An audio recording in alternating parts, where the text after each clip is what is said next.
Quand ceux qui font l'art se racontent, le bruit de l'art, c'est maintenant.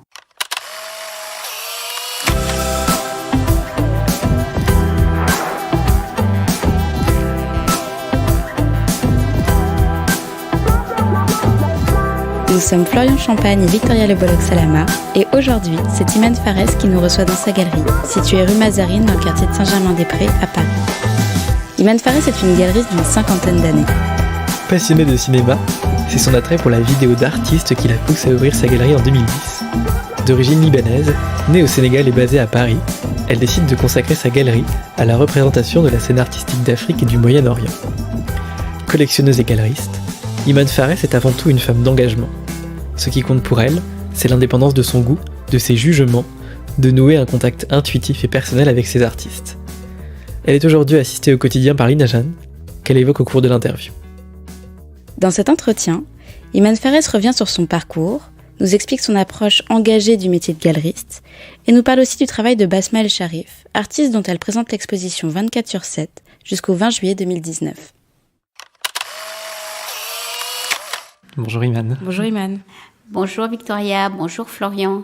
En une phrase, comment est-ce que vous vous présenteriez à quelqu'un qui ne vous connaît pas ? Écoutez, un jour, j'ai posé la question à un de mes artistes qui s'appelle Sami Balouji. Et puis, je lui ai dit, si un jour tu devais dire quelque chose de moi, juste une phrase. Il m'a dit, t'es quelqu'un de déterminé. Alors je dis, je suis quelqu'un de déterminé, de passionné et qui va jusqu'au bout de ce que j'ai envie de faire, de ce que je veux faire, en tous les cas. Vous êtes cinéphile, collectionneuse et galeriste depuis l'ouverture de votre galerie qui s'appelle Imane Fares en 2010. Elle est située rue Mazarine dans le 6e arrondissement de Paris. Qu'est-ce qui a fait naître votre curiosité pour l'art ou pour le cinéma ? Est-ce que c'était votre environnement familial ? Comment vous y avez été amenée ? Effectivement, mon premier amour, c'est le cinéma. J'ai toujours aimé le cinéma. D'ailleurs, je rêvais d'avoir une salle de cinéma. Vous vous rappelez de votre premier choc cinématographique ou la première chose vraiment qui vous a... Le premier film que vous auriez vu ou la première... Je sais pas, peut-être que c'était à la télévision ou... Le premier film... Je suis capable de voir un film 100 fois. Je vois, je revois et voilà, ça... Mes amis sont toujours étonnés. Quel est le film, du coup, que vous avez vu le plus de fois et qui ne vous a jamais lassé encore ? Le voleur de bicyclette, je ne sais plus, peut-être. Mais du coup, qu'est-ce qui a fait naître votre curiosité pour l'art ou pour le cinéma ? Est-ce que c'était votre environnement familial ? Comment vous y avez été amenée ? C'est arrivé par moi-même, en fait. Mes parents n'étaient pas collectionneurs, ils n'avaient pas une sensibilité à l'art, mais moi, je l'avais en moi. Au Sénégal, déjà, j'étais mécène. J'avais tous mes amis qui étaient souvent des artistes. Je les aidais à faire les encadrements, à monter des expos, venez, on va chercher un lieu, pour montrer son travail. C'était comme ça, en fait, que ça fonctionnait. J'étais toujours là, derrière, à faire des affiches, à organiser leurs expos autant que je pouvais, en tous les cas. À leur acheter des œuvres, des fois aussi, pour pouvoir les aider matériellement. Et c'était des gens que vous connaissiez ? C'était vraiment vos amis ou c'est vous qui... En fait, je ne sais même pas comment les gens savaient que je m'intéressais à l'art. Ils venaient à moi. Il y a longtemps, ils venaient à moi. Ouais, j'étais, moi, dans la déco, en fait, où je faisais déjà de l'import-export et puis j'organisais les appartements des gens au Sénégal et j'essayais de leur mettre de l'art dans leurs appartements. Et c'est comme ça que vous aviez commencé à vous intéresser à l'art ? C'était parce que vous décoriez cet appartement ? Non, c'était pas ça. C'était quelque chose... Ça venait pas de ça. Ça venait d'autre chose parce que ça commençait avec l'art primitif. L'art premier. Oui, c'est ça. C'était de l'art premier au départ que je collectionnais. Puis après, c'est parti vers l'art contemporain. C'était avec des dessins, de la peinture. Vous êtes née, vous avez grandi à Dakar, au Sénégal, oui. Mais vous êtes franco-libanaise. C'est des racines multiculturelles qui se retrouvent dans la sélection des artistes que vous représentez, puisqu'ils sont tous d'origine africaine ou bien du Moyen-Orient. Il y a un moment dans votre vie où intervient la découverte de l'art, donc c'est ce que vous étiez en train d'expliquer. Vous avez commencé à travers les arts premiers, et puis ensuite vous êtes passé à l'art contemporain. Est-ce que vous pensez que Le fait d'habiter au Sénégal, ça a justement joué un rôle dans ces découvertes. Oui, effectivement, oui. Ça, je dirais que oui, ça a joué. Oui, ça a joué. J'étais dedans. Je ne sais pas, je baignais dedans. J'étais avec une autre copine, on était dedans. Après, moi, je m'en suis éloignée parce qu'il y avait des objets qui me faisaient peur, en fait. C'est pas qu'ils me faisaient peur, je sentais pas. Jusqu'à aujourd'hui, j'avais peur des pièces. Alors, des fois, dans mes bureaux, j'en avais. Je les ai tous donnés. Je ne voulais plus les voir. Vous avez vu, je vous regardais là. Parce qu'ils me faisaient peur. Je sais pas, c'est des choses qui ne s'expliquent pas. Vous avez fait des études de commerce à Londres. Oui. Puis vous avez créé votre entreprise d'import-export entre la France et l'Afrique. Avant de vous lancer dans le métier de galeriste ou de devenir collectionneuse, est-ce que vous aviez le sentiment que l'art était un domaine accessible ? Oui, était accessible parce que c'est la réalité de ce qui se passe aujourd'hui. C'est la vie aujourd'hui. C'est pour cela que je me suis intéressée à l'art contemporain. C'est parce que c'est la réalité. Les artistes montrent ce qui se passe aujourd'hui. C'est un moyen pour eux d'aller vers l'avant. Et est-ce que vous pensez qu'en montrant ce qui se passe aujourd'hui, c'est suffisant pour justement intéresser un large public et rendre les œuvres qu'ils produisent comme des choses accessibles ? Oui, parce que c'est leur regard par rapport à des situations politiques, leur engagement par rapport aux situations où ils ne peuvent rien faire. Et quand ils les mettent sur un plateau et qu'ils montrent ce qui se passe, c'est leur moyen de montrer que voilà, tiens, dans mon pays, rien ne va. Aujourd'hui, ben voilà, c'est comme ça que je le montre. Et c'est comme ça qu'ils se défendent. D'ailleurs, c'est ce qui m'a rapproché de mes artistes. C'est comme ça un peu que j'ai été vers... Quand on voit aujourd'hui Ali Chéri avec Pipe Dreams, c'est toute la situation politique de la Syrie qu'il montre alors que la révolution syrienne, elle n'avait pas encore commencé. Et c'est ça qui était beau. Quand vous habitiez encore au Sénégal, vous soutenez assez rapidement la création de certains artistes qui vivaient géographiquement proches de vous. Qu'est-ce qui vous avait amené à leur apporter ce soutien, justement ? Je ne peux pas l'expliquer, c'est une sensibilité qui est en moi. Je pense que ça fait partie de mon caractère. C'est ce qu'il y a à l'intérieur, c'est comme si c'était dans mon sang et que je ne peux pas le changer. Voilà, c'est mes gènes. Est-ce que vous vous souvenez de la première œuvre justement que vous avez achetée ? Alors, je ne vais pas me souvenir de la première œuvre que j'ai achetée, mais je me souviens de la première œuvre de mon premier coup de foot qui était lié aussi à un engagement politique et qui vient d'une artiste américaine. C'était, je me rappelle, j'étais à Frise et je vois l'œuvre de Taryn Simon. Et c'était une œuvre, A Living Man Declared Dead and Other Chapter. J'ai vu cette œuvre, ça me soulève, c'est mon adrénaline qui monte. Et je vois tout l'engagement de cette artiste, Taryn Simon, qui est américaine, de cet engagement, de tout ce qu'elle fait. Et c'est là où va mon achat, en fait. Ouais. Est-ce que vous pouvez nous parler un peu de cette œuvre ? Qu'est-ce qu'elle montre ? Taryn Simon, dans toute cette série, elle fait des recherches sur des personnes qui ont marqué le monde. Et dans cette œuvre-là, qui s'appelle Jordan, c'est au sujet de Leila Khaled. Leila Khaled, c'est la première kamikaze palestinienne. Et Taryn Simon, elle, américaine, qui fait toutes ces recherches sur Leila Khaled, ça m'a porté, ça m'a soulevé. Et puis voilà, c'est pour cela que je l'ai choisie. Et je l'aime toujours, cette œuvre. Je la regarde tous les jours. Est-ce qu'il vous arrive d'acheter ou d'aimer simplement une œuvre parce qu'elle est esthétique ? Non, je ne suis pas dans... Non, esthétique... même si, par exemple, je l'aime esthétiquement, je ne vais pas y aller parce que directement, je reviens à moi, je vais m'en lasser. Et de toute façon, même si je la regarde et je l'aime, la seconde après, je l'aime plus. Parce qu'elle ne veut rien dire. Donc finalement, c'est ça qui fait une bonne œuvre. Oui. C'est l'engagement. C'est l'engagement, oui. En tous les cas, de mon côté à moi.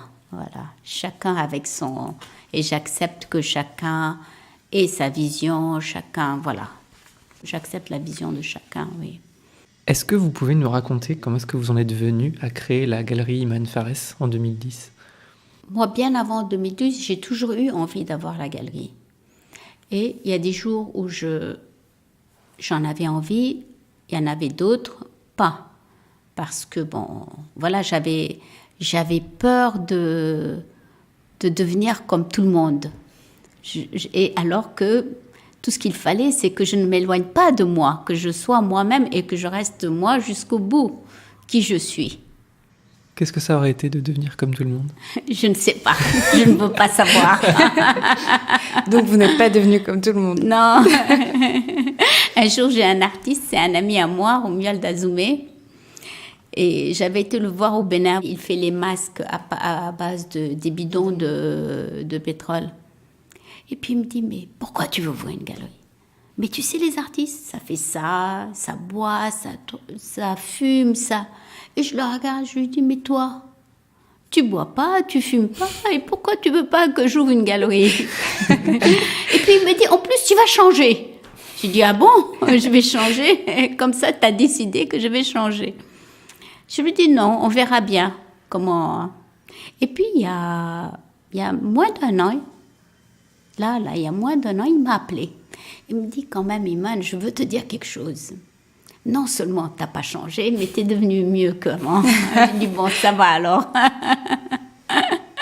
Si c'est de ça que tu avais peur, voilà, n'aie plus peur. Et comment est-ce que vous pensez que vous êtes arrivé à ne pas changer ? À faire un travail sur soi. Il n'y a pas de mystère. Donc vous êtes continuellement en train de vous remettre en question, c'est ça ? Oui, exactement. Il n'y a pas de mystère dans la vie. Et vous pensez que c'est un milieu où c'est facile de changer ? C'est facile de se perdre en quelque sorte ? Oui. Dans ses goûts ? Dans tout. Et vous pensez que c'est dû à quoi ? À la remise en question de chaque être.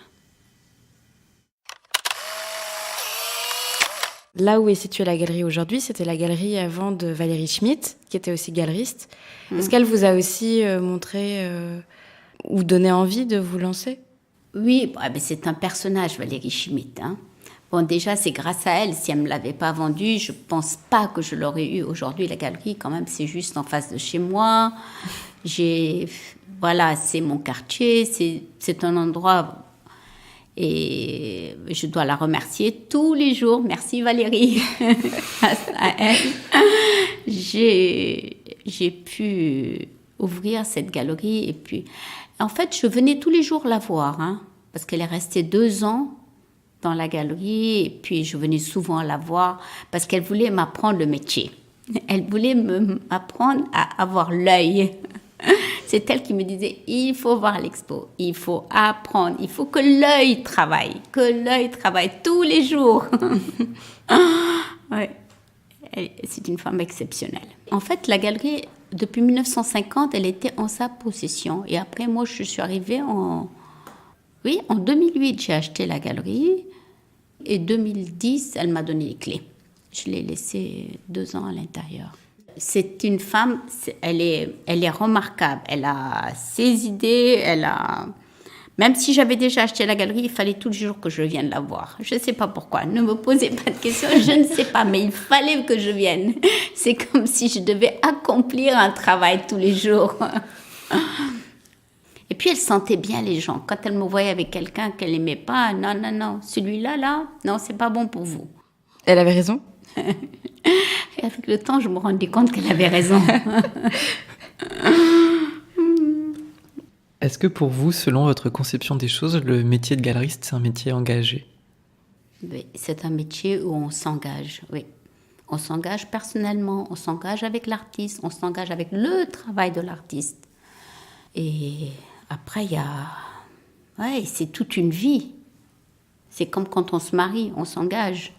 La relation que vous avez avec les artistes est aussi forte ? Oui, avec tous les artistes, elle est forte. Elle est différente, chacun, mais avec toutes, suivant le caractère, suivant le mien, comment ça match, mais elle s'emboîte. Voilà. Elle s'emboîte toujours. Le premier artiste représenté par la galerie était Ali Chéri. Très vite, vous avez aussi travaillé avec Sami Balogi. Aujourd'hui, vous représentez, vous accompagnez 9 artistes. Chacun a une pratique et un univers très différents. Leur point commun est d'être originaire des pays d'Afrique ou du Moyen-Orient. Comment est-ce que vous choisissez les artistes que vous représentez ? Alors, Ali Chéri, comment je l'ai trouvé? Je l'ai trouvé sur Internet. En faisant des recherches, je suis tombée sur lui. Et à 2-3 reprises, j'ai vu, tiens, il y a son nom quand même, il faudrait que je le rencontre. Et j'ai été sur son site. Au départ, j'avais appelé la Fondation pour l'image. Peut-être c'était l'heure du déjeuner, personne ne répondait. Après, j'ai été sur son site, j'ai vu son numéro de téléphone, je l'ai appelé, comme par. Je ne sais pas si c'est un hasard, une coïncidence. Il n'y a pas de hasard normalement. Parce qu'il est toujours là. Il venait le lendemain sur Paris. On s'est rencontrés et puis depuis ce jour, on est ensemble. Il y a des fois, il ne faut même pas chercher à comprendre dans la vie. La personne, elle est là, vous venez, vous travaillez avec et vous fermez les yeux et vous y allez. Dès que vous posez des questions, c'est fini, rien ne va plus. Rien ne va plus. Et avec Ali, c'est vraiment l'exemple où j'ai rien à dire. Rien. C'est juste presque un exemple que quand on lâche prise, tout va bien. Quel est le dernier artiste que vous avez recruté parmi les 9 ? Alors, parmi les 9, c'est Emeka Ogbo. Emeka Ogbo, j'avais, il y a peut-être 6 ans, ouais, ça doit être ça, j'avais entendu parler de lui. J'avais une amie qui est allée au Nigeria. Et à son retour du Nigeria, elle m'a dit, écoute Iman, j'ai rencontré un artiste, Emeka Ogbo, tu devrais voir son travail. À partir de là, je me suis intéressée à son travail, je regardais et je savais qu'il fallait juste de la patience et du temps. Parce qu'après Emeka, il n'était pas connu, il était connu de nulle part. Et à partir de là, il a fait la Documenta, il a fait la Biennale de Venise, il était dans toutes les constales des solo shows de partout. Et puis je lui disais, mais et quand? Et voilà. Et le moment est venu et voilà, là, maintenant, on ne se quitte plus. Voilà, et puis il y en a que je rencontre. Voilà, en fait, les artistes, on les rencontre dans les biennales, dans des... Après, il y a un fruit qui se passe, quelque chose. C'est juste pour vous dire comment la sensibilité, Après, c'est de personne à personne aussi, comment on se sent. Parce que vous avez besoin que quand on travaille avec quelqu'un, c'est qu'il y ait une confiance absolue dans... Tout doit être dans l'absolu. Dès qu'il y a un doute sur quelque chose, que l'artiste il a un doute sur la galeriste ou la galeriste a un doute sur l'artiste, ça ne sert plus à rien. Parce que même le travail qui est fourni ne sera pas fourni jusqu'au... Et vous n'allez pas pouvoir travailler comme il faut. Il y a ça aussi. Est-ce que vous avez le sentiment qu'il y a des lignes communes à la scène artistique africaine ou au sein du Moyen-Orient ? Est-ce que vous avez le sentiment qu'il y a des thèmes qui reviennent, peut-être des problématiques qui sont communes ? Oui, les problématiques, elles sont d'ordre politique. Oui. Que ce soit l'Afrique ou du côté du Moyen-Orient, il y a un problème qui est phénoménal quand même, problème politique. Et là, ça se rejoint. Là, vous parlez des artistes que vous représentez ou de la scène artistique en général ? Entre les cas de ce que je représente, oui. Mais en général aussi, souvent. Plus que dans l'art occidental oui. Ou américain Oui, je dirais oui. Vous savez, que ce soit en Afrique ou au Moyen-Orient, on n'a pas le droit à la parole. Il n'y a pas de démocratie. Aujourd'hui, en Occident, il y a de la démocratie. Vous avez le droit de dire ce que vous voulez aujourd'hui, ici en France. Ils n'ont pas ces mêmes droits chez eux. Et à travers l'art, ça leur permet de s'extérioriser. C'est ça qui leur arrive. Ils s'extériorisent, ils disent qu'est-ce qu'ils en pensent. Et c'est autorisé pour eux de le faire comme ça ? Eh ben, tant qu'ils sont à l'étranger, c'est autorisé. Quand ils sont chez eux, c'est pas autorisé. Dans les années 80 et surtout 90, avec l'avènement progressif des Post-Colonial Studies, l'intérêt pour la représentation de l'art extra-occidental au sein des pays occidentaux est grandissant. Est-ce que vous avez la sensation que votre travail s'inscrit dans cette mouvance de notre époque ? En fait, ma vie, mon parcours, c'était ma sensibilité. Aujourd'hui, il y a un effet de mode. Il s'avère qu'il y a un effet de mode. C'est que, voilà. C'était pas au départ mon intention, mais l'intention des autres est venue se goupiller sur ce que moi, ma sensibilité est. Est-ce que vous avez l'impression que le regard des visiteurs est différent aujourd'hui et il y a 10 ans ? Oui, le regard a changé. Les gens s'intéressent plus aujourd'hui. Ils s'intéressent à ce monde-là. Je pense que l'effet de mode aussi a apporté quelque chose à cela. Elle a ouvert l'esprit des gens. Aujourd'hui, avec ce qui se passe en politique, on a peut-être le sentiment de petit à petit retrouver de plus en plus une fermeture des esprits. En tout cas, c'est un peu un sentiment que je pense que je peux avoir et que je peux partager avec certaines autres personnes. Vous, comment est-ce que vous voyez ça et est-ce que vous sentez une différence dans les regards sur ce que vous présentez ou même dans votre travail ? Alors, moi, je dirais que aujourd'hui,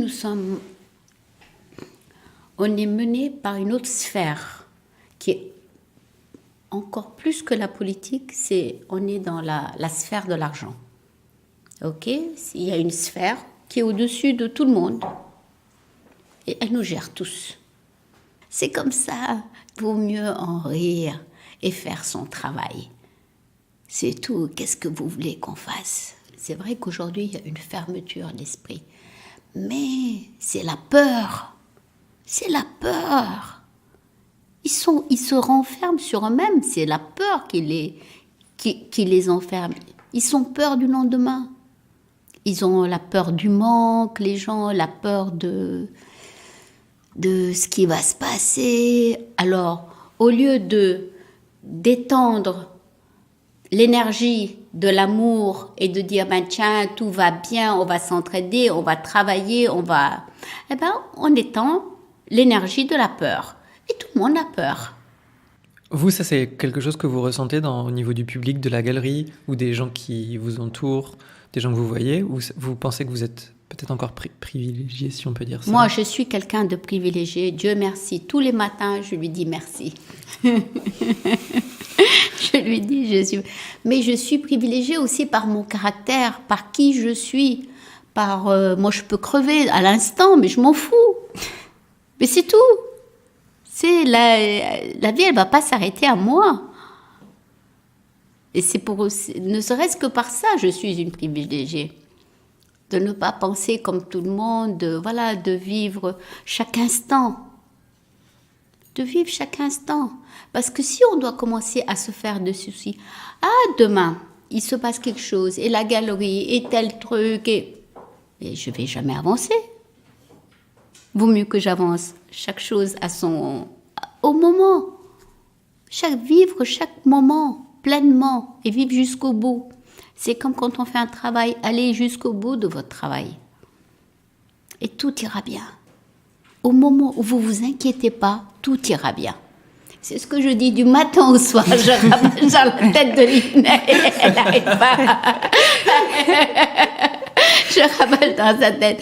Méline, ne vous inquiétez pas. Combien de fois dans la journée je dis ne vous inquiétez pas.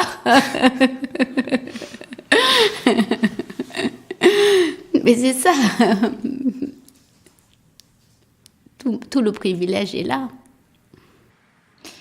Aujourd'hui, dans un monde où le marché de l'art est mondialisé, il est compliqué de ne pas prendre parti aux foires qui se multiplient. Vous avez décidé de ne plus participer à Paris Photo peu après 2015. Et cette année, vous avez décidé de ne plus participer à Art Dubaï. Donc finalement, vous avez fait le choix de ne participer qu'à une seule et unique foire, qui est la FIAC. Pourquoi cette position qui est quand même assez singulière et inédite ? Aujourd'hui, la FIAC, quand vous rentrez dans la FIAC, vous faites le tour, c'est un public qui est différent, c'est un public averti, c'est un public qui est ouvert. C'est un public qui n'a pas peur.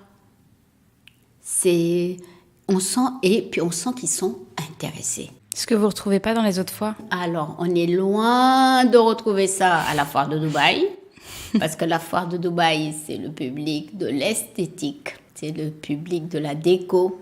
Voilà, et puis l'énergie, elle n'est pas la même. L'idée d'avoir autant de foires différentes, c'est qu'il y a un public qui est complètement différent à chaque fois. Oui. Et du coup, ne faire que la FIAC, c'est montrer et s'exposer qu'à un seul type de public-là. Oui. Du coup, qu'est-ce qui vous a poussé à ne participer qu'à cette foire-là? Bon, n'oubliez pas qu'aujourd'hui, mes artistes sont des artistes qui sont engagés, sont trop politiques. Alors, si je n'ai pas un public averti derrière, je perds mon temps, je perds mon argent. Je vais où? Je vais nulle part. Les foires coûtent beaucoup d'argent et j'investis à 100% avec mes artistes. On fait toute la production, on s'occupe d'eux de A à Z. Je ne peux pas faire toutes ces foires-là juste parce que tout le monde va faire toutes les foires. Non, c'est pas possible. C'est pas possible pour moi. Je n'ai pas envie aussi d'être bouffée par toutes ces énergies-là qui ne me conviennent pas aussi.